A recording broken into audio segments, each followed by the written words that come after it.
नाथ महाराज की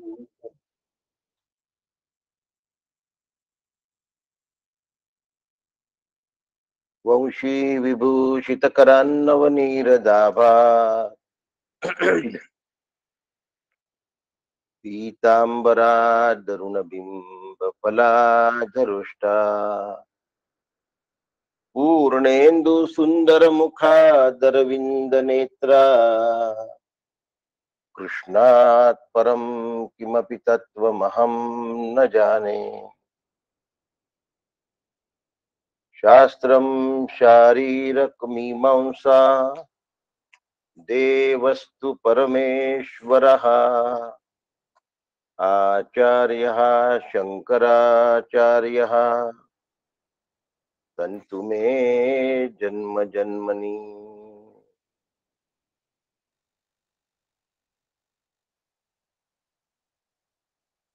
शंकरः शंकराचार्यः सद्गुरु सर्वसन्निभः सर्वेषां शंकरः सन्तु सच्चिदानन्दरूपिणः ज्ञानदं सद्गुरुं शान्तं अज्ञानारण्यदाहकम् नमामि परमाचार्यं श्रीमत्शंकरधारिणम् जीवनादेण्यार्थ सद्गुरु काका समर्थ जीवत्वाचे सार्थ स्वस्वरूपी केले।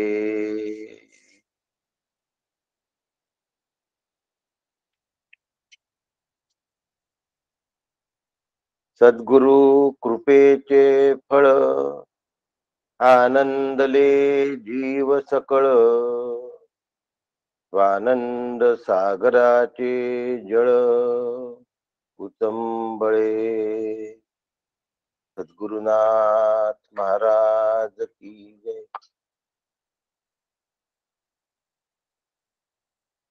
परमपूज्य सद्गुरु डॉक्टर काका यांच्या चरणी साष्टांग लोटांगण घालतो।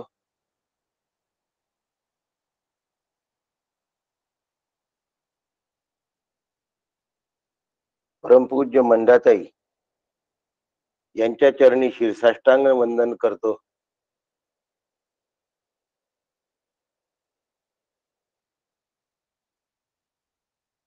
आदरणीय नीलाताई यांना नमस्कार करतो आणि उपनिषदांच्या विषयामध्ये मनापासून सहभागी झालेल्या आपण सर्व भगवत स्वरूप श्रोतृ वृंदांना वंदन करतो। आजच्या मंत्रांना प्रारंभ करूया शांती पाठाने। ओम सहनावतु सहनौ भुनक्तु सह वीर्यं करवावहै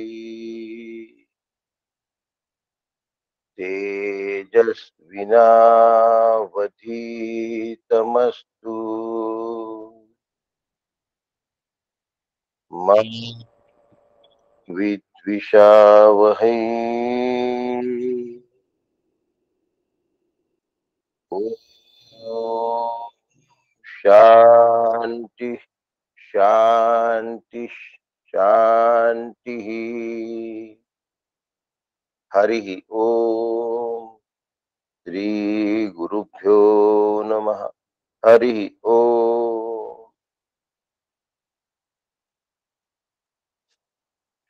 कालचा मंत्र थोडा राहिलाय आणि आजचा दोन मंत्र मी म्हणतो आता। अध्याय 2 वल्ली 2 मंत्र क्रमांक 12 आणि 13। एको वशी सर्वभूतांतरात्मा एकं रूपं बहुधा यः करोति तमात्मस्थं येऽनुपश्यन्ति धीरा तेषां सुखं शाश्वतं नेतरेषाम् नित्यो अनित्यानां चेतनश्चेतनानाम्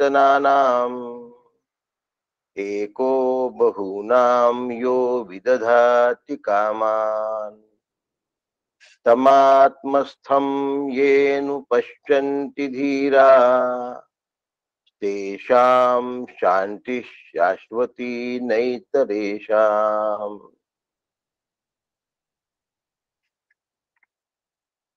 आत्मज्ञानी सतत सुखी असतो आणि आत्मज्ञानी अखंड शांत असतो. खूपदा असं होतं की मी परमार्थ करतो आणि मी शांत नसतो. काय गंमत आहे. मी परमार्थ करतो आणि मी शांत नसतो, त्यांनी परमार्थ बदनाम होतो. आम्हाला हे लक्षातच येत नाही. आणि मग घरातले सगळे म्हणतात की बा काय पडलंय त्याच्यात. एवढे वर्ष झाले सत्संग ऐकणं चालू आहे, अभ्यासही सुरू आहे, पण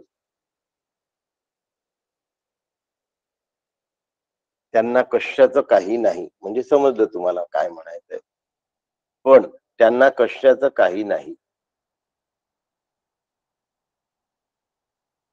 म्हणजे काय हो, म्हणजे त्यांना काही त्यांच्यात बदल करायचा नाही आहे.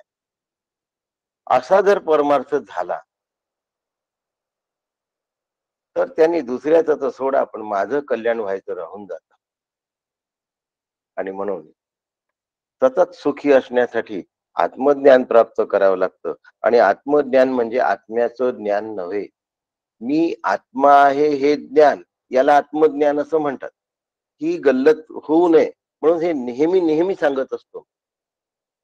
घड्याळीचं ज्ञान म्हणजे घड्याळ वेगळी, ज्ञान वेगळं. ठीक आहे. ते ज्ञाता ज्ञेय आणि ज्ञान या त्रिपुटीमध्ये घड्याळीचं ज्ञान मोडतं. आत्मज्ञान हे त्रिपुटीच्या अतीत आहे.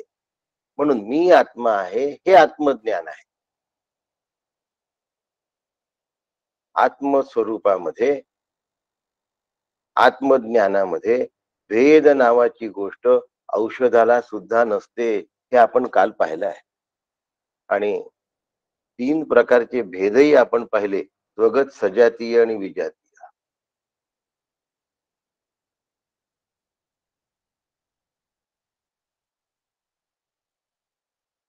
नाथ महाराजांच्या ओव्या बघितल्या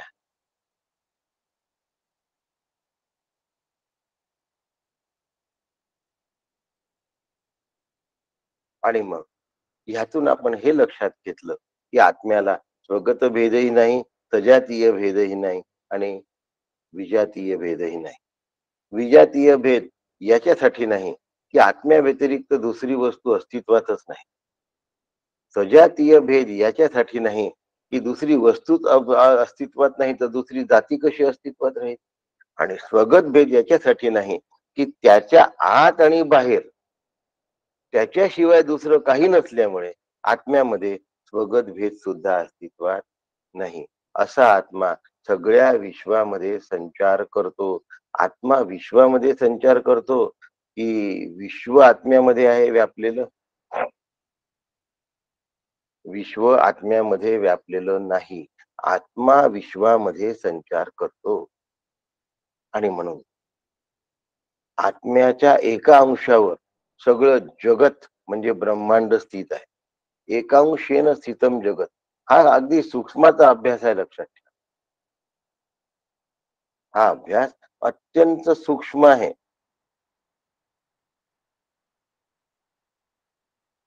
थोड्याशा गोष्टींनी किती घोटाळे होतात हे आपण काल पाहिलाय. 50 किलो वजनामध्ये 100 ग्रॅम फक्त जास्त झालं, नाही चाललं. स्थूल थोडस वाढलं तरी चालत नाही. इथे स्थूलाला वावच नाहीये. इथे स्थूलाला वावच नाहीये. 100 ग्रॅम काय, अर्धा ग्राम सुद्धा इथे चालत नाही. मिलीग्रॅम सुद्धा इथे चालत नाही. आणि म्हणून आत्मस्वरूप हे सूक्ष्माती सूक्ष्म असल्यामुळे इथे विचारही अतिसूक्ष्म पातळीला घेऊन जावा लागतो. आणि असं ज्या वेळेला आपल्या लक्षात येतं, त्यावेळेला परमेश्वराने आत्मस्वरूपाने सगळ्या विश्वाला अंतर्बाह्य व्यापून ठेवलाय, हे आपल्या लक्षात आलं आहे. रूपम रूपम वायू आणि अग्नी. अंतर्व्याप्त अग्नीचं उदाहरण आणि अंतर्बाह्य व्याप्त वायूचं उदाहरण. काल आपण इथपर्यंत आलो होतो की आत्मा आणि देह यांचा आधार आधेय संबंध नाही. आत्मा शरीरामध्ये राहतो, म्हणजे शरीर व आत्मा यांच्यामध्ये आधार आधेय संबंध आहे. शरीर हा आत्म्याचा आधार आहे असं वाटण्याची शक्यता अज्ञानी माणसाला खूप असते. पण शरीर आत्म्याचा आधार नाही, आत्मा शरीराचा आधार नाही. तुम्ही म्हणाल दोन्हीकडनं गडबड करून टाकली तुम्ही. शरीर आत्म्याचा आधार नाही हे अगदी बरोबर आहे. शरीर जर आत्म्याचा आधार असतं तर शरीर गेल्यानंतर आत्मा संपला असता. आणि असं होत नाही, कारण आत्मा तिन्ही काळामध्ये आहे. आत्मा तिन्ही काळाच्या अतीत आहे. म्हणून शरीर हे आत्म्याचा आधार असू शकत नाही. म्हणून आधार आधेय हे शरीराच्या संबंधात लागत नाही. आता आत्म्याच्या संबंधातून शरीराशी लागतं का, हा विचार आपण बघू, जो मी काल नव्हता मांडला. आत्मा चेतन आहे आणि शरीर जड आहे. आत्मा चेतन आहे आणि शरीर जड आहे. शरीर भासमान आहे आणि आत्मा वास्तविकता आहे. आत्मा रज्जू आहे, शरीर सर्प आहे. सर्पावर जर रज्जूवर जर सर्प भासला तर ती दोरी विषारी होत नाही. तसं आत्म्यावर जर शरीराचा भास झाला तर आत्म्याला शरीराचं जडत्व लागत नाही, पण शरीरामध्ये आत्म्याचं चेतनत्व प्रकाशल्याचा भास होतो. भास म्हणायचा. शंकराचार्यांनी म्हणजे गौडपादाचार्यांनी कारिकेमध्ये सांगितलंय, आदौ अंतेच यन्नास्ति वर्तमानेपि तत्तथा. जे आधी पण नाही आणि जे नंतर पण नाही, ते वर्तमान काळात सुद्धा असू शकत नाही. त्याच्यामुळे देह जन्माच्या पूर्वी आत्मा होता पण देह नव्हता. देह गेल्यानंतर आत्मा आहे पण देह नाही. आदौ अंत्यचे यन्नास्ति. जन्मण्यापूर्वी देह नव्हता, गेल्यानंतरही देह नाही, म्हणजे मध्ये असलेला देह हा भासमान आहे. मध्ये असलेला देह हा कल्पित आहे. म्हणून आत्मा शरीरामध्ये अनुस्यूत आहे.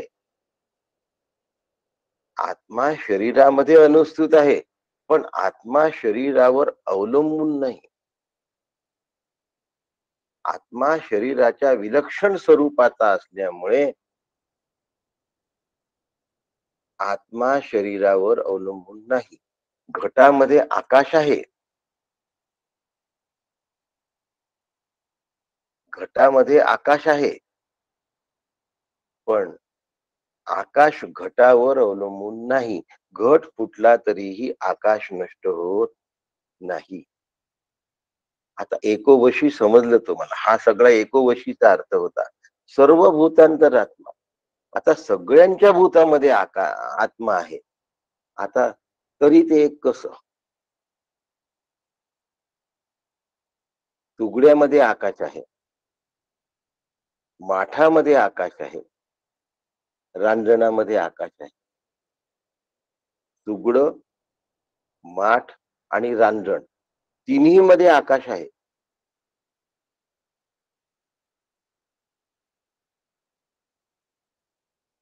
पण एका आकाशाला घटाकाश असं म्हणतात, दुसऱ्या आकाशाला मठाकाश असं म्हणतात.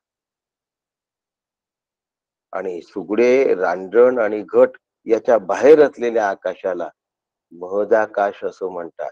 आता आकाशाचे 3 भाग झाले का हो? घटाकाश, मठाकाश. घट म्हणजे माठ. मठाकाश, रांजण. महाकाश, रांजणाच्या बाहेरचं आकाश. घटाकाश, मठाकाश आणि महाकाश हे आकाशाचे 3 भेद सांगितले गेले. परंतु आकाशात भेद पडले आहेत का हो? मग भेद नाही पडले तर सांगितले कसे? भासतात. आकाशातले भेद भासतात. परंतु आकाशात भेद पडलेले नाहीत. आकाशामध्ये निळा रंग भासतो, पण आकाशाचा निळा रंग नाही. आकाशाचा निळा रंग पाण्यात सुद्धा दिसतो, तरी सुद्धा आकाशाला निळा रंग नाही. समजलं? अगदी समजलं. 100% समजलं. ज्याप्रमाणे आकाश, घटाकाश आणि मठाकाश यात भेद नाही, भासतो पण नाही. त्याप्रमाणे अनेक उपाध्यांमध्ये असलेलं जे चैतन्य आहे, ते उपाधीच्या रूपाने नामरूपात्मक झालं असं वाटतं. सध्या आकडा 1400 आहे. 1400 चैतन्याच्या रूपात उपाधी, 1400 उपाधी चैतन्य विभागलं गेलं आहे असं वाटतं. चैतन्य 1400 उपाध्यांमध्ये विभागल्या गेलं असं आम्हाला वाटतंय आणि आम्ही 1400 लोक ते ऐकून राहिले. पण चैतन्य विभागल्या गेल्यासारखं वाटतं. चैतन्याचा विभाग झाला नाही घटाकाश, मठाकाश, महाकाशाप्रमाणे.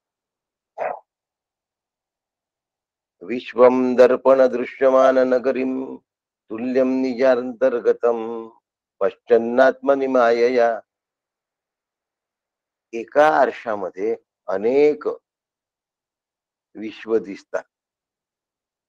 विश्वाची विविधता एका आरशामध्ये दिसते.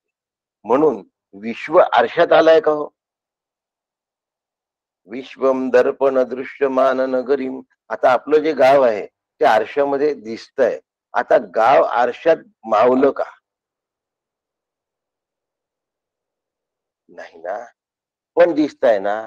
म्हणजे ते गाव भासतंय. आरशात मावू शकत नाही हे आपल्या बुद्धीला माहिती आहे. पण तरीही ते दिसत आहे हेही आपल्या बुद्धीला माहिती आहे. म्हणून मग त्याला भासतं असं म्हणायचं. आणि म्हणून एकोवशी सर्व भूतांतरात्मा. सगळ्या भूतांमध्ये एकच आत्मा आहे. एकम रूपम बहुधा यक करो. आणि म्हणून तो अनेक रूपांमध्ये भासू शकतो, पण आहे एक. आता विजेचा एक निळा लाईट आहे, एक पिवळा लाईट आहे, एक लाल लाईट आहे, एक पांढरा लाईट आहे. आता विजेचा प्रकाश लाल, पिवळा, निळा, पांढरा झालेला आहे, पण वीज लाल, निळी, पिवळी, पांढरी झालेली नाही. तसं नामरूपाच्या आणि उपाधीच्या भेदाने, रूप म्हणजे उपाधी, उपाधीला काहीतरी संबोधावं लागतं म्हणून नाम. म्हणून नाम आणि रूपांच्या उपाधीच्या भेदाने इतके लोक आहेत असं वाटतं. पण वस्तुस्थिती असं काहीही झालेलं नाही. 1 ग्रॅम पण वाढत नाही. आत्मतत्व 1 ग्रॅम पण वाढत नाही. जगाची लोकसंख्या किती जरी वाढली तरी आत्मतत्व वाढत नाही. सुगडे किती जास्त केले म्हणून आकाश नाही मोठं होत. ते 100 सुगड्यांमध्ये मावतं असं वाटत असलं म्हणून आकाश 100 नाही ना झालं. एकम रूपम बहुधा यक करो तमात्मस्थम येनु पश्यन्ति धीरहा. म्हणून जो शहाणा असतो ना तो याच्या मोहामध्ये सापडत नाही. काय असतं हो याचा मोह? बहु जव जव होय तव तव काहीच न होय. बहु जव जव होय तव तव काहीच न होय. काही न होनी राहे अवघाची जो. बहु जव जव होय तव तव, काहीच न होय चांगदेव 65. आत्मा जो आहे तो कितीही बहु झाला तरीही त्याच्यामध्ये बहुत्व येत नाही. म्हणून बहुत्वाचा भास आहे. म्हणून लोकसंख्या जास्त वाढली तर आत्मा वाढत नाही. लोकसंख्या घटली तर आत्मा घटत नाही. एक व्हिडिओ चालू आहे त्यामुळे मी ते बंद करतो. त्यांनी पुन्हा सुरू करून घ्यावं बाचूवार. म्हणून लोकसंख्या घटली तरीही आत्मा घटत नाही. लोकसंख्या वाढली तरी आत्मा वाढत नाही. तमात्मस्तम येन पश्यन्ति धीराः. म्हणून जो धैर्यवान असतो तो सगळ्या उपाध्यांमध्ये आत्मतत्वालाच बघतो. तो सर्व उपाध्यांमध्ये आत्मतत्वालाच बघतो. तेषाम सुखम शाश्वतम नैतरेषाम. सुख फक्त त्याला मिळतं, इतरांना सुख प्राप्त होत नाही. समजलं असेल आता.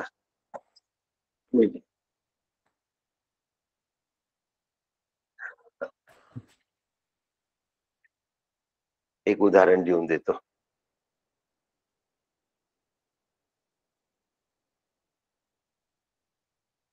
एक उदाहरण देऊन देतो.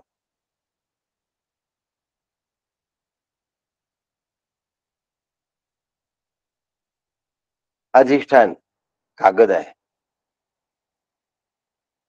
आणि कागदापासून कल्पित वस्तू तयार केली. डोंगा ज्याला नाव म्हणतात, विमान आणि भिंगरी.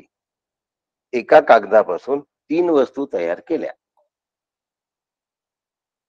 एका कागदाचा डोंगा केला, एका कागदाची भिंगरी केली, एका कागदाची नाव केलं, आपलं विमान केलं. डोंगा, विमान आणि भिंगरी. वर्तमानपत्राचा कागद घेतला आणि त्या कागदापासून डोंगा केला, विमान केला आणि भिंगरी केली.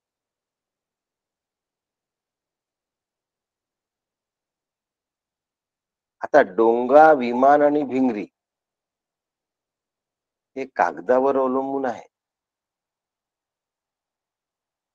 पण कागद डोंगा, विमान आणि भिंगरीवर अवलंबून नाही.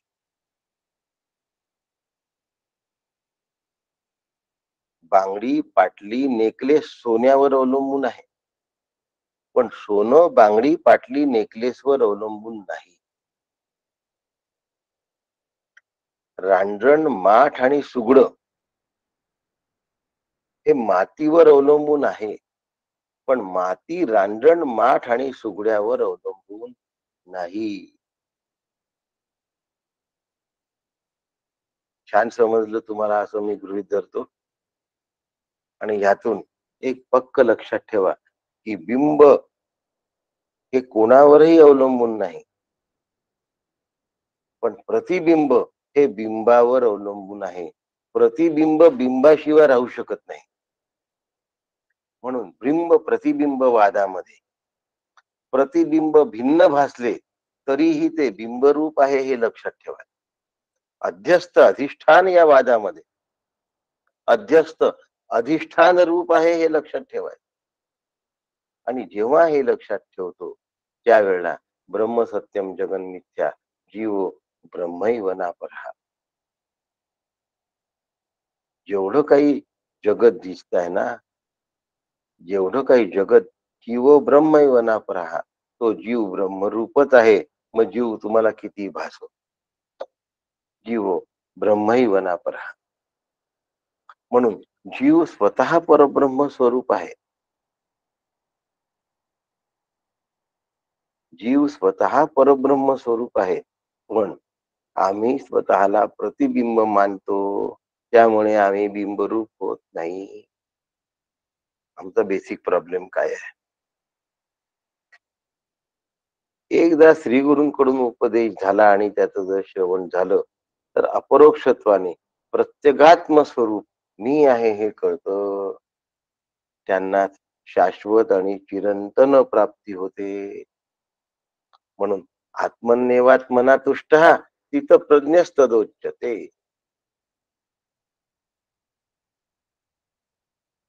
आमच्या अज्ञानामुळे आनंद हरवला. एकदा जर इंद्रियांना स्वाधीन ठेवलं आणि मनबुद्धीचा अंकुश आम्ही लावला, तर आम्हाला सद्गुरु कृपा प्राप्त व्हायला वेळ लागत नाही. गुरु आपैसा भेटेची का. असं केलं असेल तर बरं, नसेल केलं तर मग नाही. अशा पद्धतीने त्याला सद्गुरूंची कृपा होते, त्याला आत्मज्ञान प्राप्त होतं. आणि म्हणून म्हणतात, हृदयाच्या आकाशी बांधियेला झोपाळा. हृदय रूप आकाशात स्वयंप्रकाश आत्म्याचा सतत अस्तित्व जाणवतं आणि याला आनंदावाप्ती म्हणतात. अशा व्यक्तीला कधीही शोक होत नाही. म्हणून तोच खरा शांत असतो, जो आनंदी असतो. म्हणून कालचा अर्धा श्लोक या ठिकाणी पूर्ण, मंत्र या ठिकाणी पूर्ण झालाय. आजचा मंत्र या ठिकाणी आपण आता पुढे घेऊया. नित्य अनित्यानाम चेतनश्चेतनानाम एको बहुनाम यो विदधाती कामात तमात्मस्थम येनु पश्यन्ति धीरास्तेषां शांती शाश्वती नेतरेश.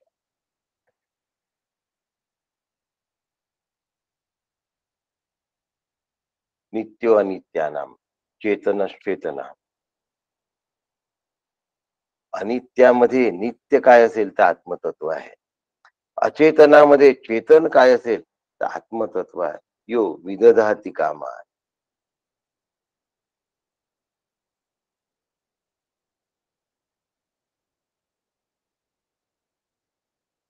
असा जो आहे,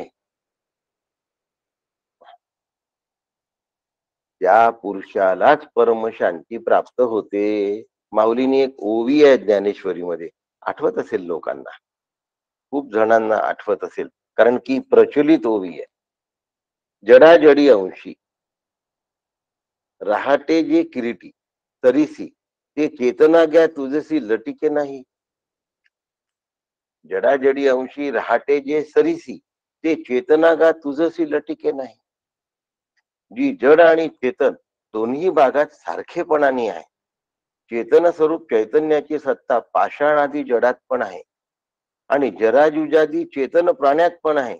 तरी जड आणि चेतन हा भेद चैतन्याचा अभाव आणि अस्तित्व यावर अवलंबून नसून, मी वाचतोय शंकर महाराजांचं, चैतन्याची अभिव्यक्ती असणाऱ्या अंतःकरण वृत्तीचा अभाव आणि अस्तित्व यावर अवलंबून आहे. तिथे अंतःकरण वृत्तीचा अभाव आहे, ते जडत्व आहे. अस्तित्व तिथे चेतनत्व तिला येतं.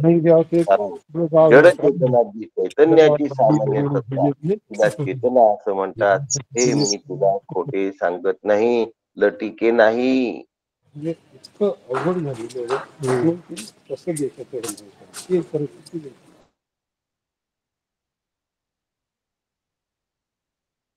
काका जय श्रीराम. काका पुन्हा एकदा वाचा, ते कोणतरी बोलल्यामुळे ते हे झालं, डिस्टर्ब झालं. पुन्हा एकदा वाचाल का अर्थ? रामकृष्ण. पुन्हा सांगतो.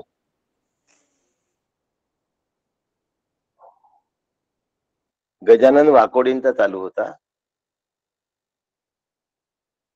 असो, मी वाचून दाखवला शंकर महाराजांचा.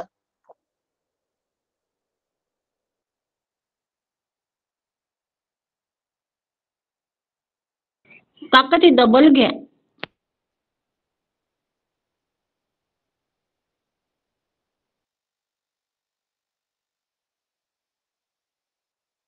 बर, ओवी घेतो आणि अर्थ मी आता समजावून सांगतो. जडाजडी अंशी, जडाजडी अंशी राहते जे सरीसी ते चेतना गा तुझसी लटिके नाही.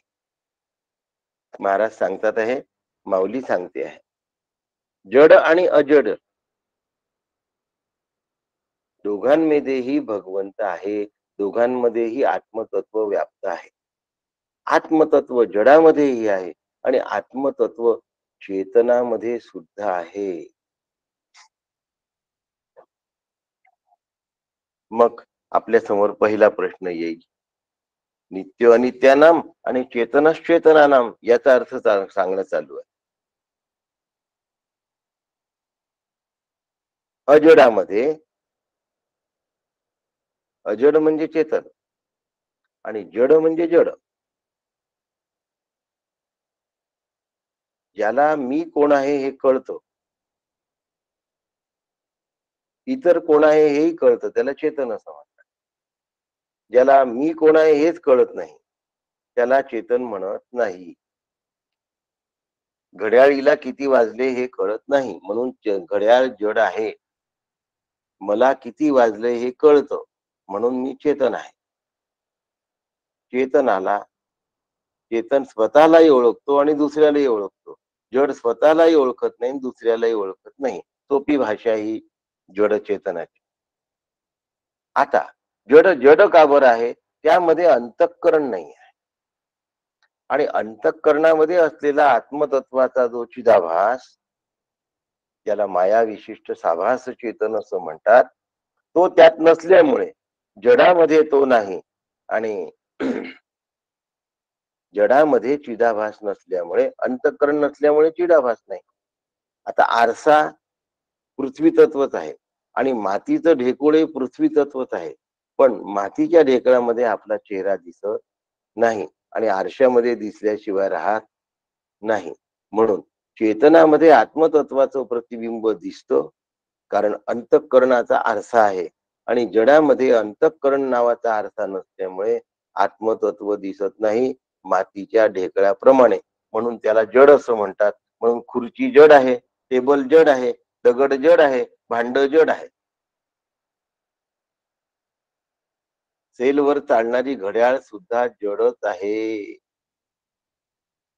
आणि शरीर जड आहे, त्यामधलं चैतन्य चेतन आहे. पण शरीरामध्ये सत्वगुणाची बुद्धी असल्यामुळे, त्या चैतन्याचं प्रतिबिंब त्या बुद्धीत पडल्यामुळे, त्या बुद्धिस्थ चैतन्यामुळे शरीर चेतन आहे असा भास होतो. मोबाईल चार्ज केल्यामुळे मोबाईल चालतो असं वाटतं. वास्तविक मोबाईल अचेतन जड आहे आणि वीज चेतन आहे, पण मोबाईल चेतन आहे असं वाटतं आणि आमचे कॉल जातात. आता लक्षात घ्या, नित्य अनित्यानाम, अनित्यामध्ये नित्य तत्व जर काही असेल तर ते आत्मा आहे. म्हणून आदवंतेचे यन्नास्ती वर्तमानेपि तत्तथा. म्हणून अनित्य वस्तूला प्रागभाव आहे, प्रध्वंसा भाव आहे. प्रागभाव म्हणजे निर्मिती नंतर ती वस्तू असते, त्याला निर्मिती असते. म्हणून जड वस्तूला निर्मिती आहे, म्हणून प्रागभाव आहे. आणि जड वस्तूचा समाप्ती आहे, म्हणून त्याला प्रध्वंसा भाव आहे. आत्म्याला प्रागभावही नाही, आत्म्याला प्रध्वंसा भावही नाही. दोन भाव महत्वाचे आहेत, प्रागभाव आणि प्रध्वंसा भाव. अत्यंत भाव आणि अन्योन्य भावाचा या ठिकाणी या विषयाशी संपर्क नाही, म्हणून ते दोन सांगत नाही. लक्षात असू द्या नाव. आत्म्याला प्रागभाव नाही, प्रध्वंसा भाव नाही, पण जडाला प्रागभावही आहे आणि प्रध्वंसा भाव आहे. असे दोन प्रकारचे अभाव जडाला आहे. जडाची निर्मिती होते, जडाचा शेवट होतो. आणि म्हणून सर्व अनित्य वस्तूमध्ये आत्मा नित्यत्वाने विराजमान आहे. असा आत्मा विराजमान असताना सुद्धा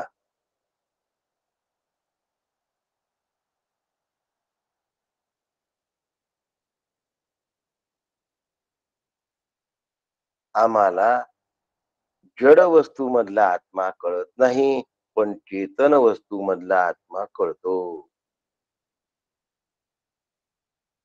मग आता चेतनामुळे सगळं जड भासतं, हे कसं काय म्हणायचं?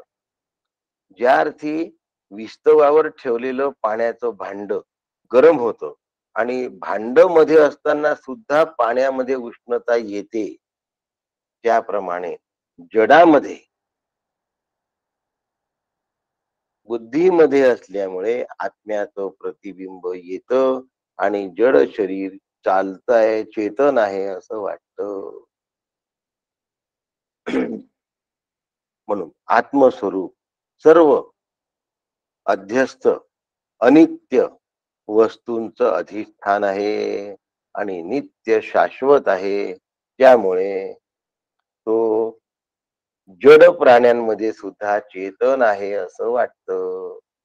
सगळीकडे वास आहे, आपण माहिती असेल, क्षेत्रज्ञम चापी माम विद्धी सर्व क्षेत्रेषु भारत. मी क्षेत्रज्ञ आहे, त्यामुळे मी सर्व क्षेत्रांमध्ये व्यापलेलो आहे, सर्व उपाध्यांमध्ये. क्षेत्र म्हणजे, म्हणून मी परमात्मा क्षेत्र रूप उपाध्यांमध्ये व्यापलेलो आहे.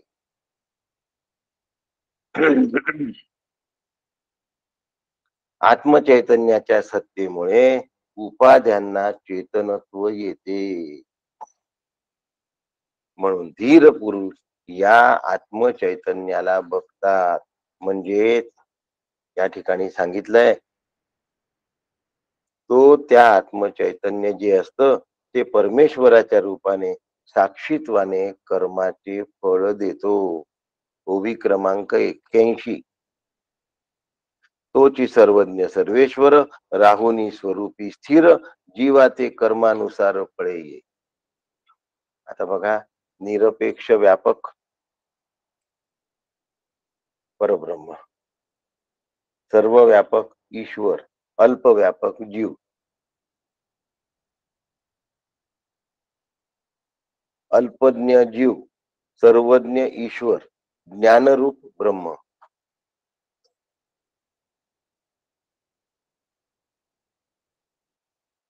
ब्रह्म ज्ञानरूप आहे बरं का. ब्रह्म सर्वज्ञ नाही, सर्वज्ञ ईश्वर आहे.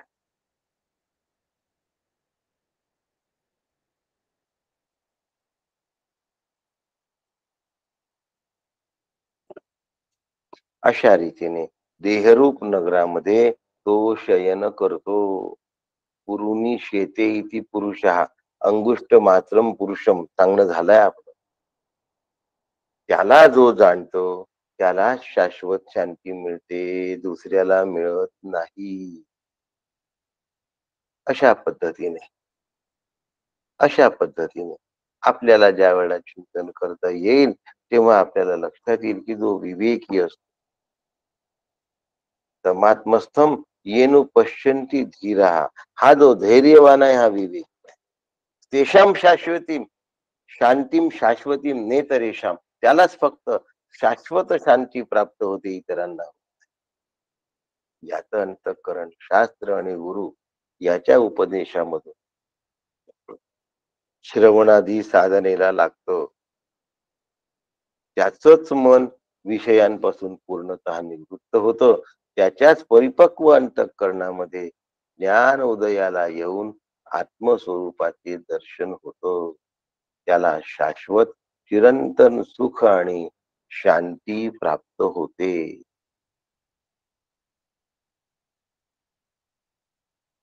अन्य विषयासक्त बहिर्मुख अज्ञानी आणि कामुक जीवांना अशी प्राप्ती कधीही होत नाही. नैतरेषाम, न इतरेषाम, इतरांना ते कधीही प्राप्त होत नाही. म्हणून पराशांतीचा अलंकार, काय शब्द वापरलाय? शांतीची पै शांती म्हणजे पराशांती. पराशांतीचा अधिकार, पराशांतीचा अलंकार. आत्मस्वरूप जो जाणत नाही त्याला कधीही मिळत नाही. म्हटलं का? आणि म्हणून मला आत्मस्वरूपाला जाणून घेतलं पाहिजे आणि शास्त्र आणि श्री गुरु यांच्या उपदेशामधून श्रवणाधिक साधना केली पाहिजे. मनाला विषयापासून पूर्णपणे अलिप्त केलं पाहिजे. या पद्धतीने जर ती साधना होत गेली तर काम होणार आहे. आता नचिकेताच्या अंतःकरणामध्ये तळमळ निर्माण झाली आणि त्याने त्या तळमळीपोटी एक शंका विचारली आहे मंत्र क्रमांक 14 मध्ये.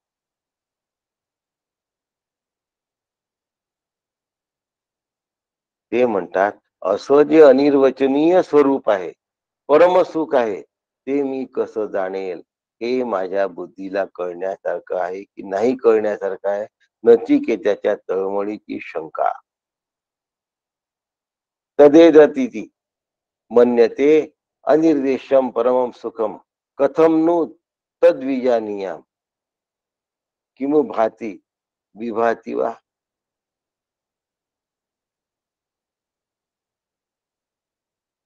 अशा पद्धतीने नचिकेताने प्रश्न विचारला आहे आणि यमधर्मांनी म्हणजे श्री गुरूंनी त्याचं उत्तर दिलं आहे. ते उत्तर आपण सोमवारी बघणार आहोत. सोमवारी आपल्या दुसऱ्या अध्यायातली दुसरी वल्ली संपते आहे. त्यामुळे याचा जो उत्तर आहे नचिकेत्याच्या तळमळीने विचारलेल्या प्रश्नाचं, ते फार सुंदर आहे. न तत्र सूर्यो भाती न चंद्र तारका नेमा विद्युतो भाती कुतो यमुनिः तमेव भान्तम अनुभाती सर्वम तस्य भासा सर्वमिदं विभाती. अतिशय प्रसिद्ध मंत्र आहे हा. कठोपनिषदात अनेक मंत्र नावाजलेले आहेत. कठोपनिषदामध्ये अनेक मंत्र नावाजलेले आहेत आणि त्या नावाजलेल्या मंत्रातला हाही एक मंत्र आहे. न तत्र सूर्यो भाती न चंद्र तारका नेमा विद्युतो भाती कुतो यमग्निः तस्य भासा तमेव भान्तम अनुभाती सर्वम तस्य भासा सर्वमिदं विभाति. हा मंत्र आपण सोमवारी बघणार आहोत आणि त्यानंतर आपली ही वल्ली पूर्ण होणार आहे. सगळ्यांना त्यासाठी सोमवारी आवर्जून हजर राहण्याची मी प्रार्थना करतो आणि आजचा विषय या ठिकाणी थांबवतो. राम कृष्ण हरी.